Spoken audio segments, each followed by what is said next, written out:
Good afternoon. Today I want to talk to you about COVID-19. Maybe the best way to start is, in a significant part of the country, you wouldn't have to take one of these off. You don't have to put one on.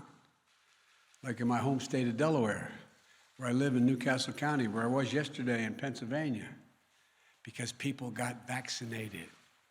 They got vaccinated. They don't need a mask when the vast majority of people got vaccinated. Look, I want to talk about what's really happening, what it means, what it doesn't mean, and what we need to do this week and the months ahead. For the moment I was elected, I said I'd always give it to you straight from the shoulder. And we need some straight talk right now, because there's a lot of fear and misinformation in the country, and we need to cut through it with facts, with science, with the truth. So, what's really happening today? After months and months of cases going down, we're seeing a spike in COVID cases. They're going up. Why? Because of this new form, this new variant called the Delta variant. This is a much different variant than the one we dealt with previously. It's highly transmissible, and it's causing a new wave of cases in those who are not vaccinated. Our experts tell me that cases will go up further before they start to come back down. But while cases are on the rise, we're not likely to see, according to experts, a comparable rise in hospitalizations or deaths in most areas of the country. So you have to ask yourself, why is that? Because 164 million Americans are fully vaccinated, including 80% of the most vulnerable, our seniors. So there's a challenge, as you knew there could be. But there's also good news. We've spent the last 6 months preparing for this possibility. The vaccines are highly effective. We have enough vaccine for everyone to get vaccinated. And thanks to the American Rescue Plan and the hard work of the American people, we've administered over 325 million vaccinations doses in the past 6 months. We have the tools to prevent this new wave of COVID from shutting down our businesses, our schools, our society, as we saw happen last year. I've said from the beginning that we will be guided by the science. So here's what the science tells us. On Tuesday, the Center for Disease Control and Prevention, the CDC, announced its new mask recommendation in parts of the country where COVID cases are substantially high, where people didn't get vaccinated, which they define as 50 new cases for every 100,000 people in a week. The CDC recommends you wear a mask when you're in public and indoors, like work or in a grocery store. That's true for both the vaccinated and the unvaccinated. Why? Because even if you've been fully vaccinated and protected from severe illness from COVID-19, you could have the Delta variant in your system and spread it to someone who isn't vaccinated. We need to wear a mask to protect each other and to stop the rapid spread of this virus as we work to get more people vaccinated. And I hope all Americans who live in areas with substantial or high case rates will follow the mask guidance that's being laid down by the CDC. I certainly will, and I have, because this is one of those areas in Washington. And at my decision, in my direction, all federal personnel and visitors to federal buildings will have to do the same thing. As I said from the beginning, a mask is not a political statement. It's about protecting yourself and protecting others. Masking is one defense against the spread of COVID-19. But make no mistake, vaccines are the best defense against you getting severely ill from COVID-19. The very best defense. And you want to know how we put this virus behind us? Well, I'll tell you how. We need to get more people vaccinated. Look, and it's important to understand what vaccines do and what they don't do. Put simply, the vaccines are designed to save lives and prevent severe illness. They're highly effective at both. 190 million Americans have had at least one shot. Of that group, about 90% are done now, and 10% are waiting for the second shot. To those folks who have one shot, but not the second, go get the second shot. Even if you're overdue for the second shot, it's not too late. Go get the second shot now. The bottom line is if you're fully vaccinated, you're highly protected from COVID-19. But I also know that many of you who are vaccinated are concerned about what's called breakthrough cases. Yes, some fully vaccinated people will still test positive, and some will show some symptoms of COVID-19. That's expected with almost every vaccine there is for other diseases. But breakthrough cases remain rare, and almost all are mild cases. In fact, virtually all hospitalizations and deaths are among the unvaccinated. I also know many of you are wondering if you need a booster shot to add another layer of protection. As of now, my medical advisors say the answer is no. No American needs a booster now. But if the science tells us there's a need for boosters, then that's something we'll do. And we have purchased the supply, all the supply we need to be ready if that was called for. Folks, the truth is, as more people get vaccinated, we are better protected as a nation to continue reopening safely and responsibly. But we are not fully out of the woods yet, because what is happening in America right now is a pandemic of the unvaccinated. Let me say that again. It's a pandemic of the unvaccinated. There are about 90 million Americans who are eligible to get the shot, but haven't gotten it yet. As I just mentioned, nearly all of the cases, hospitalizations, and deaths due to COVID-19 today are from unvaccinated people. Last month, a study showed that over 99% of COVID-19 deaths have been among the unvaccinated. 99%. This is an American tragedy. People are dying and will die who don't have to die. If you're out there unvaccinated, you don't have to die. Read the news. You'll see stories about unvaccinated patients in hospitals. As they're lying in bed, dying from COVID-19, they're asking, "Doc, can I get the vaccine?" And the doctors have to say, "Sorry, it's too late." Right now, too many people are dying, or watching someone they love dying and saying, "If I just got vaccinated, if I just." It's heartbreaking. And it's complicated even more because it's preventable. America's divided between the majority of eligible people who are vaccinated and those who are not. And I understand that many of you in the majority are frustrated with the consequences of the failure of the minority to get vaccinated. But I want you to know that I'm going to continue to do everything I can to encourage the unvaccinated to get vaccinated. That includes addressing hesitancy and misinformation head on. For example, I know some of you who are unvaccinated think the development of a vaccine was rushed, therefore I'm not going to take a chance. As a result, I think it's not safe because it was rushed. I understand. But let me explain. Our top scientists, the National Institute of Health, the NIH, and across the country, got to work applying decades of research. Decades of research. I'm going to repeat that. Decades that had already been done, the research, to develop the COVID-19 vaccine when it hit. In the last 6 months, more than 325 million doses of the vaccine have been administered in the United States, and billions of doses administered around the world.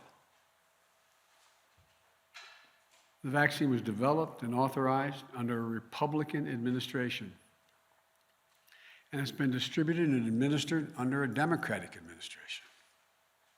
The vaccines are safe, highly effective. There's nothing political about them. Look at all the people who took a shot at it. We learned a lot of them had already been vaccinated. From the start, I have to compliment Republican Senate Minority Leader Mitch McConnell. He hadn't made it political. He's encouraged people to get vaccinated and continuing to do so. And his state's in pretty good shape. Alabama Republican Governor Kay Ivey recently spoke out to encourage vaccination, and even the commentators on facts who have been belittling this for a long time, some haven't, but many have, are arguing get vaccinated. Look, this is not about red states and blue states. It's literally about life and death. It's about life and death. That's what it's about. You know, and I know people talk about freedom, but I learned growing up in school and from my parents, with freedom comes responsibility. Your decision to be unvaccinated impacts someone else. Unvaccinated people spread the virus. They get sick and fill up our hospitals. And that means if someone else has a heart attack or breaks a hip, there may not be a hospital bed for them. If you're unvaccinated, you put your doctor and nurses at risk. The same frontline essential workers who put their lives on the line over the past year and have gone through hell. Again, with freedom comes responsibility. So please, exercise responsible judgment. Get vaccinated for yourself, for the people you love, for your country. I'm being literal when I say this. As I travel the world almost every day, a foreign leader calls me, asking, can I provide his or her country more vaccines? Their people are desperate for vaccines. I'm doing everything to answer those calls. We're sending millions of vaccines to people around the world. But folks, it's an American blessing that we have vaccines for each and every American. We've made it our first and top priority to have available vaccines for every eligible American, and that's never going to change as long as I'm here. And it's a shame. It's just such a shame to squander that blessing. That's why after 6 months of extraordinary work and effort, today I'm laying out additional steps we should be taking to deliver these life-saving vaccines to more Americans. First, we're going to provide more incentives to encourage unvaccinated Americans to get vaccinated. That starts with paid leave to get the shot. We're still hearing that people are unable to get time off from their employer to get vaccinated. Well, this is unacceptable. For some time now, I've said you should be able to get the shot and still get paid. Thanks to the American Rescue Plan, the federal government is fully reimbursing any small or medium-sized business that provides workers with paid time off to get vaccinated. Employers, this costs you nothing. If you haven't given employees paid time off, do it now, please. Today, I'm announcing that we're taking this a step further. The federal government will now reimburse those employers who give their staffs time off, not only to get themselves vaccinated, but also to get their family members vaccinated. That means employers can get reimbursed if they give parents time off with paid time, paid leave, to take their kids or their own parents to get vaccinated. So I'm calling on all employees across the country to give paid time off to get the shot or to help a family member do so. I promise you, it will cost you, the employer, nothing. You'll be reimbursed. Secondly, I'm announcing that we'll continue to work with states to encourage unvaccinated people to get vaccinated. In February, the grocery store chain Kroger's offered $100 to their associates if they would get vaccinated, and it worked. Vaccination rates moved up from 50% to 75% among their employees. States like New Mexico, Ohio, and Colorado are offering similar incentive programs that have helped increase vaccination rates. So today, I'm calling on all states and local governments to use funding they have received, including from the American Rescue Plan, to give $100 to anyone who gets fully vaccinated. I know the paying people to get vaccinated might sound unfair to folks who've gotten vaccinated already. But here's the deal. If incentives help us beat this virus, I believe we should use them. We all benefit if we can get more people vaccinated. But in addition to providing incentives to encourage vaccination, it's time to impose requirements on key groups to make sure they're vaccinated. Excuse me. Just this week, we took an important step to protect our veterans. Like many civilian hospital systems are doing, the Department of Veterans Affairs will now require COVID-19 vaccines for doctors and nurses and other healthcare workers who provide medical care for our veterans. We must do everything possible to protect our veterans from getting COVID when they come to get medical care they so richly earned serving their country. We owe them. Next, since many vaccinations are required for active duty military today, I'm asking the Defense Department to look into how and when they will add COVID-19 to the list of vaccinations our armed forces must get. Our men and women in uniform who protect this country from grave threats should be protected as much as possible from getting COVID-19. I think this is particularly important because our troops serve in places throughout the world, many where vaccination rates are low and disease is prevalent. Next, every federal government employee will be asked to attest to their vaccination status. Anyone who does not attest or is not vaccinated will be required to mask no matter where they work, test 1 or 2 times a week to see if they've acquired COVID, socially distance, and generally will not be allowed to travel for work. Likewise, today, I'm directing my administration to take steps to apply similar standards to all federal contractors. If you want to do business with the federal government, get your workers vaccinated.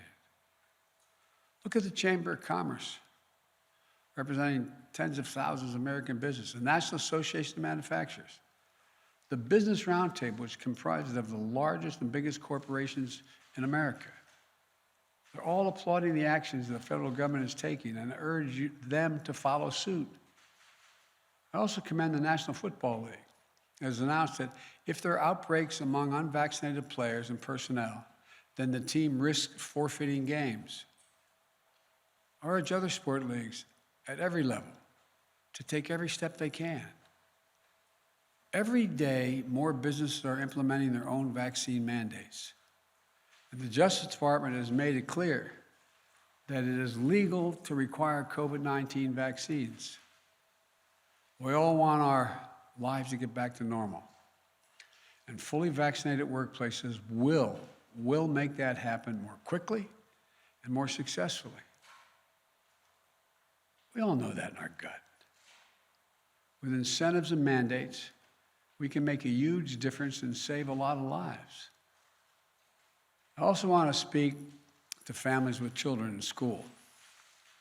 We can and we must open schools this fall, full time.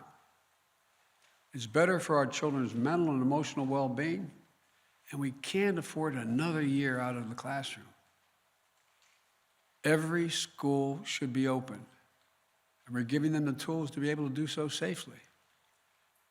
Even in those areas where they have a higher vaccination, they have a higher rate of COVID. Through the American Rescue Plan, we provided schools billions of dollars to implement safety measures, better ventilation, social distancing, and other measures. In March, when vaccinations were scarce, I prioritized teachers and school workers by utilizing our federal pharmacy program. Almost 90% of educators and school staff are now vaccinated. Additionally, the CDC has provided clear guidance on how all schools can safely protect the kids and bring them back to the classroom. Every student wear a mask. It's that simple. So we've funded safety measures in schools, we've vaccinated teachers and staff, and we can mask up our kids for further protection. But once again, there's one more thing we need to do.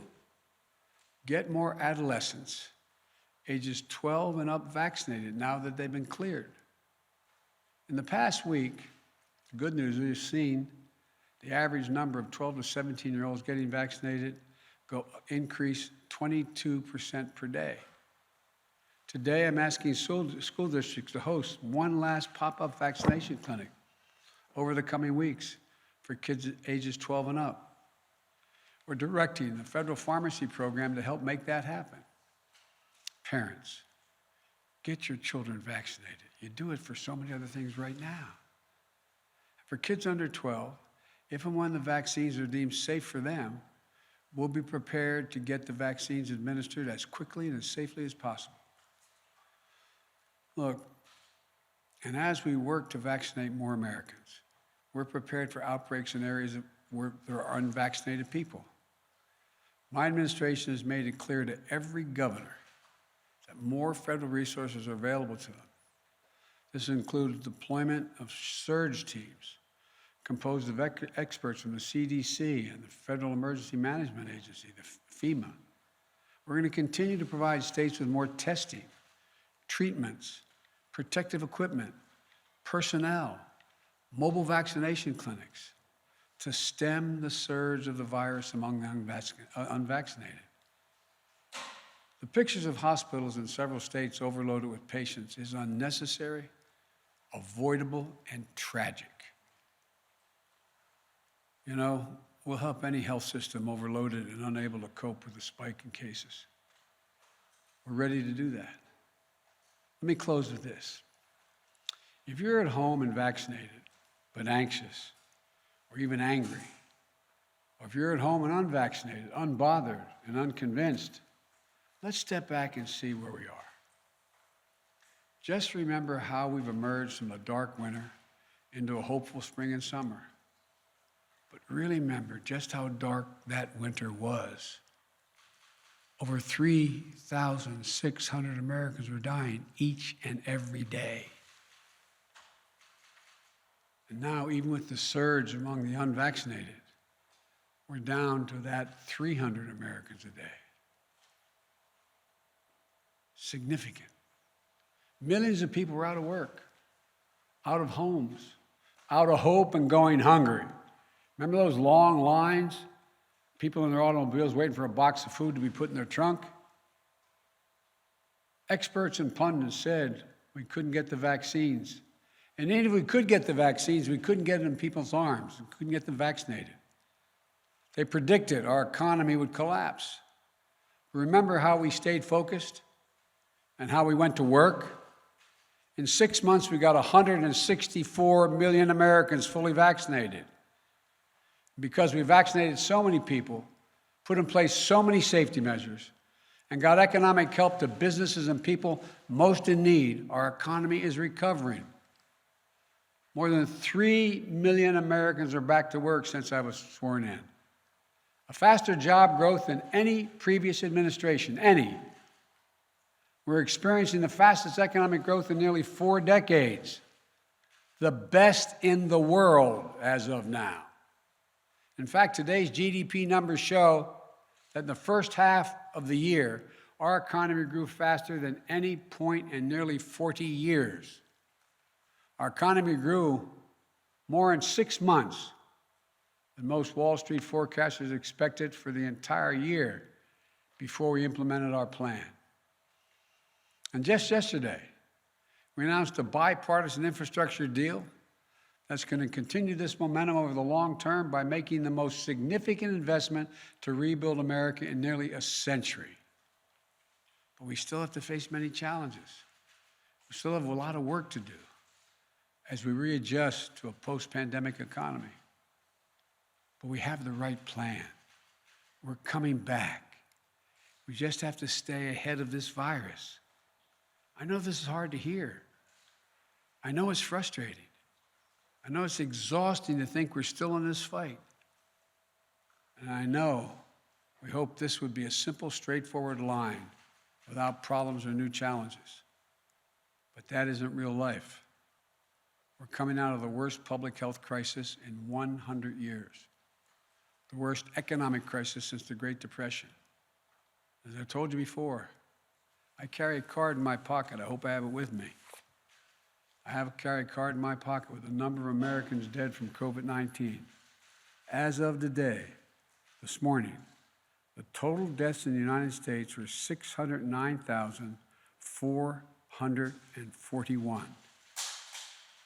Granted, the death rate per day is way down. It's down to 400 about day.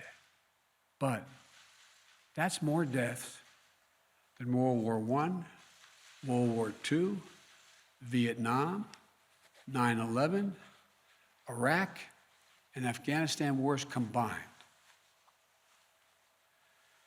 This is as tough as it gets.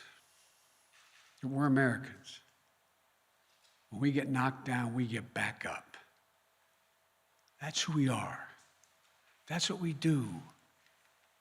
That's why there's no nation on earth like us. And we're prepared like never before. We have the tools to save lives, to keep our economy growing and growing and going. After the past 6 months, following the science, we know we can dramatically lower the cases in this country. We can do this. We brought our economy back to life and we kept it going. We know we can send our kids back to school. We know we can beat this virus. We can do this. We all just have to do our part. My fellow Americans, this nation has never failed. We have come together as the United States of America. So I say to all those who are unvaccinated, please get vaccinated. And to the rest of America, this is no time to be despondent or let our guard down. We just need to finish the job with science, with facts, with the truth. And together as Americans, we're going to be able to beat this. May God bless you all, and may God protect our troops. Thank you. Mr. President, Mr. President, why do vaccinated people still need to mask up? Mr. President, how long do you think it might be necessary to wear a mask, and at what point do you think people might have to have a booster shot? I said in my talk, the booster shot is not needed now. It is possible that it'll be needed later. I don't know. The science hasn't dictated that yet. And the first part of your question? Do you think people might have to wear a mask again? Well, if you notice, a lot of places people don't have to wear masks. Let's get that straight. The places where people have gotten vaccinated, where we have a high vaccination rate, people do not have to wear masks at all. Like some of you were with me yesterday when I was up in Lehigh Valley. Didn't have to wear masks there. Don't have to mask if you come home to Delaware with me. I know you love doing that. But you don't have to wear a mask. The places people are probably going to have to wear masks in those communities where the high rate of unvaccinated stays high and they don't move. They don't move to getting vaccinated. But I think you're going to find the patience of businesses and the patience of a lot of other people running thin. Because the fact is, if you had high vaccination rates, we wouldn't be in this spot right now. Yes, sir. Mr. President. Mr. President, will this set up an American workplace for federal workers and private sector that really is the vaccinated versus the unvaccinated? And is that a pressure you're trying to harness now? Well, no, I'm not. Look, what I'm trying to do is keep people safe. I mean that sincerely. So, if in fact you're unvaccinated, you present a problem to yourself, to your family, and to those with whom you work. Because as pointed out, I was asked a question about why would people who have already been vaccinated get it? Well, you got anywhere from 2 to 3% on average, the last study done, that can still get COVID. They don't get very sick. They don't get hospitalized. It's not serious, but they can catch it. And the concern is they may be able to pass it on. And so that's all being studied right now. But the important thing is, if people are vaccinated, the transmission rate drops through the floor. And that's all we're trying to do. Yes. Mr. President? Thank you. Why not push for vaccine mandates in states, private companies, schools? Do you want to see those entities pass vaccine mandates? Well, I'd like to see them continue to move in that direction, and that's why I pointed out. I had asked the Justice Department to determine whether they're able to do that legally, and they can. Local communities can do that. Local businesses can do that. It's still a question whether the federal government can mandate the whole country. I don't know that yet. Mr. President, you said earlier this week that we are not headed back towards lockdowns, but if the science is evolving, how can you be so confident in that? We heard you say weeks ago that the virus was on the run, but Dr. Fauci has also indicated that we are headed in the wrong direction. Well, you know, you're literally correct on everything you said, but it doesn't come to the conclusion you're implying. It is clear that if everybody's vaccinated, the existing vaccines work to prevent death, serious illness, hospitalization. Okay? If tomorrow I could wave a wand and every American was vaccinated, then in fact, we'd be out of the woods. Now, can something else happen a year from now? Can there be a different virus? Can there be something? It's possible. But I'm talking about COVID and the existing variants that have come forward so far. So it's a simple proposition. If you're vaccinated, you find yourself in a situation where you are highly unlikely, even if you somehow get the virus, very small percentage do, that you are not going to be hospitalized, you're not going to be on a ventilator, you're not going to be sick, but you could be in a position to possibly spread it to someone who wasn't if you have it in you. Yes. Thank you so much, Mr. President. Thank you. I wanted to ask, why not require that the people show proof that they're vaccinated? And also, if you could just, with the 4 million, how much of an impact do you think this will have? Do you have a projection, sir? A projection on what? How many people will get vaccinated by putting in this system? No, I'm not going to get in the business of projecting. Exactly how many people are likely. All I know is that we go through these periods, then we run up against a wall, then something happens where people realize, oh my Lord, this is really a problem, and they begin to see things. Look, the fact that a lot of your friends are now saying, get vaccinated, who were before were saying, this is not a problem, this is all a Democratic thing, with a small d and a capital D. I mean, there's a lot changing. People are becoming aware. The more aware they become, then we have these surges of people going out and getting vaccinated. And it just keeps building. I'm sorry, sir. What about what? What about requiring proof, sir? Well, there's two ways to do it. I think you're going to see some institutions doing that. Like you're going to fly abroad, you're going to have to have proof. You're not just going to be able to say, yeah, I got tested. You got to provide proof. My guess is if we don't start to make more progress, a lot of businesses and a lot of enterprises are going to require proof for you to be able to participate. Mr. President, back. And then I'm going to take off shortly here. What further actions are you going to take to encourage private businesses to follow this type of model to either require vaccines or require testing or other preventative procedures? I just did. I'm going to keep at it. I'm going to keep talking about it around the country. To reach out to private businesses, meet with them, try and actively encourage them to follow this model? Well, I have. That's why we have folks from the Chamber of Commerce to the manufacturers, et cetera. So, am I going to call a meeting of every, business in the country to come to Washington or go on? I have made the case repeatedly. I doubt whether there's a single solitary business that doesn't understand that I think it's smart for them to require testing, and if you can't demonstrate, you can't prove you've been vaccinated, you have to be tested.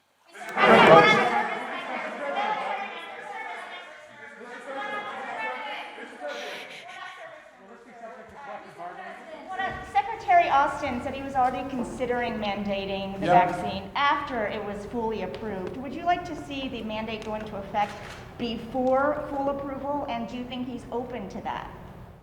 I know he's open to it, and the question is, when is the right time to get the most bang for the buck when you do it? A lot of this is timing, and so I think it's going to happen. But look, the one thing that you all are being politely and appropriately referencing is that it's still a temporary approval. So when does the final approval come? It usually takes a lot of work to get there. I made a commitment. I would not tell anyone in the Justice Department who they should prosecute, and I would not tell the health industry, the government health entities, what they should say and do.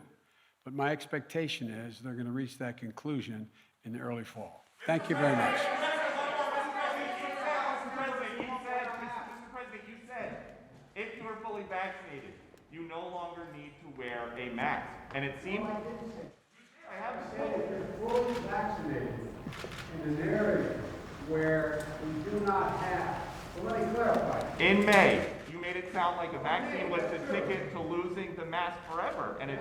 That is true at the time, because I thought there were people who were going to understand that getting vaccinated made a gigantic difference.